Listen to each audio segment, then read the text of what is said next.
While I haven't seen Murder on the Orient Express, I had to see another Agatha Christie movie that came out this year called Crooked House.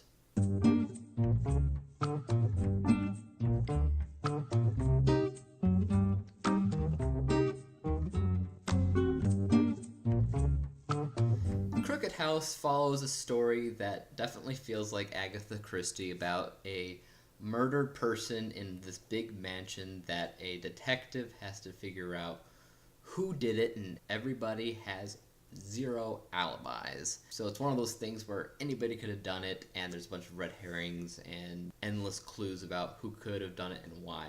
But is it any good? Is it a Agatha Christie movie that you'd say, oh, this is the one, this is her story? First up, we're looking at the people category, which goes through acting, characters, casting, chemistry, and importance. And the first one we look at is acting. While I think everybody did okay here, it's pretty much constant from the get-go. It's exactly what you would expect from a mystery. You got a bunch of different characters who act mysterious.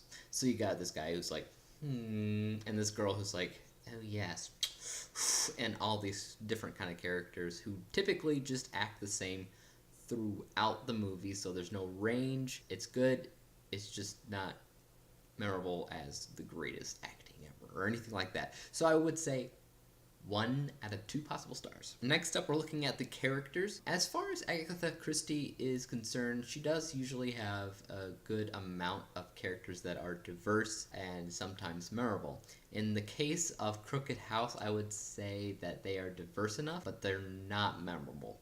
I didn't really care for it. Like, when I look back to this movie, I'm not going to remember it for the characters. I'm mostly going to remember it for the murder and who actually did it. Characters is going to get 1 out of 2 possible stars. Next up, we're looking at casting. How well was this casted? Well, there's only a couple actresses in the film that I recognized, but even so, could they have been cast by anybody else? Yeah, actually. None of them were bad at what they did. They're just typical. So another 1 out of 2 possible stars for casting. How about importance? Did everybody add to the plot of the film? Well, when it comes down to murder mysteries like this, they all blend together because they all seem to be responsible for the murder, but at the same time, that acts as importance into making the mystery feel like a mystery. So as far as importance goes, I'm probably going to give it 2 out of 2 possible stars. Chemistry, how does everybody work together? They work well enough together, but I never had this sense of, gosh, they're so great together. So chemistry gets 1 out of 2 possible stars, making the people category only get 6 out of 10 possible stars. Moving on to the writing category, which goes into the dialogue, how balanced it is, if the story's any good, if it's original, and if it is interesting. So first off, dialogue. How was the dialogue? Other than being old-timey Agatha Christie type mysterious talking and dialogue, I wouldn't say anything really felt super. It is exactly how I thought it would be before I watched it. So dialogue gets 1 out of 2 possible stars. How balanced was it? Was it convoluted? No, I think for the most part it focused on the murder mystery rather well. Yes, there was a ton of characters that I had to go through, but because the characters didn't have that much depth to them, you could continue following the actual story of the murder relatively well. So with balance, I have to give that 2 out of 2 possible stars. How well was the story? Was it a very good story? Yes and no, because Agatha Christie can make something interesting, she can make something original and mysterious. The story itself had to do with why any of these characters would want this man dead and what that meant for them as a whole, as a family. While that is somewhat of a good story, I don't think the film really focused on that enough to make it matter. So story gets 1 out of 2 possible stars. Was it an original film? For that, I would say no.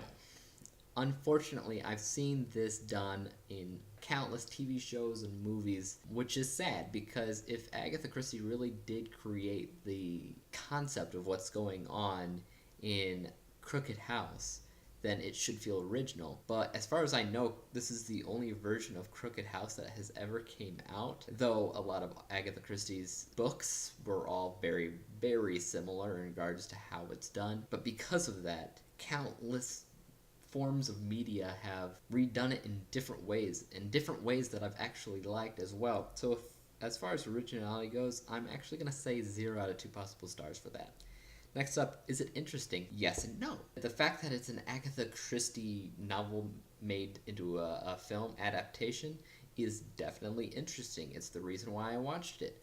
However, when I was actually going through and watching it, I can't really say I was that interested in it. Sorry, so that goes to 1 out of 2 possible stars, making the writing category only 5 out of 10 possible stars. Next up, the BTS category, behind the scenes. We're looking at the visuals, directing, editing, advertisement, and music. As far as visuals goes, I can't say that it's really all that impressive. There are some pretty cool landscape views where this is taking place. A lot of the camera work is nice and everything, but that mostly has to do with the directing. So as far as visuals goes, exactly as expected, 1 out of 2 possible stars. The directing, like I said, a lot of good camera work, a lot of good camera placement, and mostly telling the story as Agatha Christie probably would want it to be told. It gets 2 out of 2 possible stars for directing. Editing, can't really tell much of anything. It's a typical editing job. So as far as that goes, I'm going to say 1 out of 2 possible stars. Was it as advertised?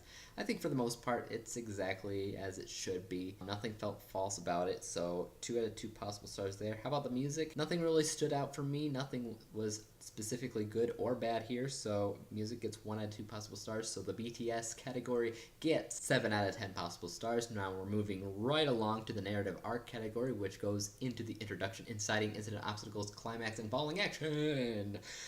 How was the introduction? Well, there really wasn't any, because it's opened up on the murder of the man in the mansion, and then it goes right into the investigation. The murder, I feel like, is the inciting incident. Killing of the man is like the crossing of the threshold. You can't go back. This is how it is. The actual investigation for the murder feels more like the introduction, because you're learning more about these people. But the people, at the same time, this fake introduction is also the obstacles that the inspector has to go through. So you have to decide at this point, what's the introduction, what's the inciting incident, what's the obstacles, the climax, and the falling action. As far as the introduction, like I said, I don't think there really was any introduction. I think you learn about the introduction later on, but at that point it doesn't matter, so introduction gets 0 out of 2 possible stars. The inciting incident is when the man is killed. You can't go back at that point, so that gets a 2 out of 2 possible star rating. The obstacles, like I said, inspector talking to all the different family members and figuring out all of their motives. That's your obstacles, 2 out of 2 possible stars. Climax, how well did it end up? Climax gets 2 out of 2 possible stars. I'm not going to go into the end of everything or anything, but it is pretty well done. It is a culmination of everything else.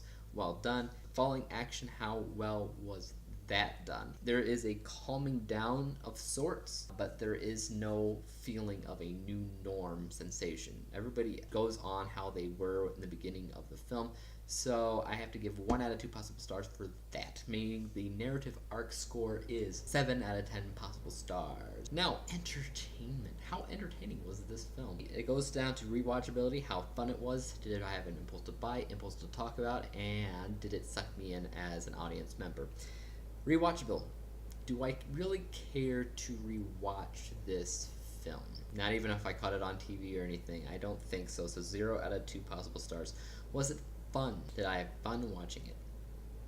No, I can't say I did. 0 out of 2 possible stars there. Impulse to buy it. Like I said, I don't care to rewatch it, so why would I buy it? No impulse to talk about it. I will say this. I will have a discussion with somebody if they bring it up, because there's some things I want to talk about. But not much other than that. 1 out of 2 possible stars.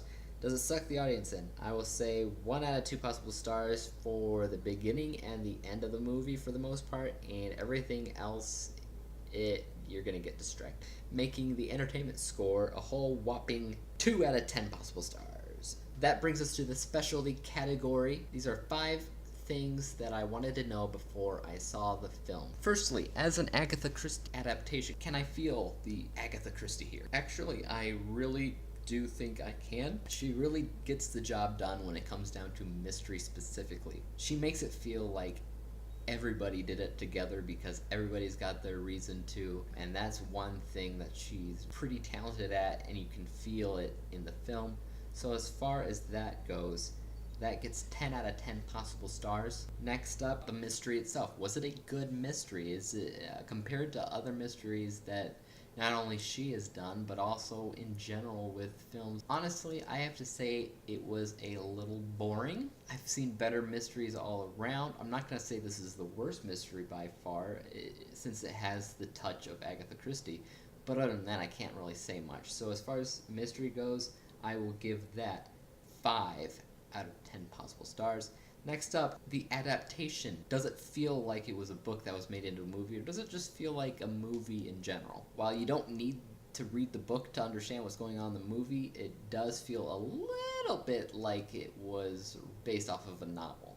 Because sometimes it feels rushed, sometimes it feels like it's focusing on something a movie wouldn't normally feel like. But overall, you don't need the book. I'm kind of torn in between, so I will say 5 out of 10 possible stars. How well was the drama itself, since this is considered a drama on IMDb? How was the drama? Like any good boring film, the drama was all over the place. Boring like it should be. So 10 out of 10 possible stars. Finally, was it halfway decent? Did the director discover a good path to making this perfect for the target audience? That is, Agatha Christie fans, murder mystery fans, and everything like that. I think for the most part the director did a good job. It felt like it should have felt.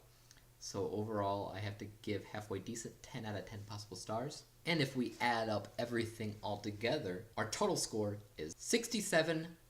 67 out of 100 possible stars. Follow me on Track TV at username IAMDWG, which is also the same username I use on Twitter. So you can follow me in those two places, as well as YouTube. Hit that subscribe button, hit that like button, and click that bell to follow me whenever I post my new movie review.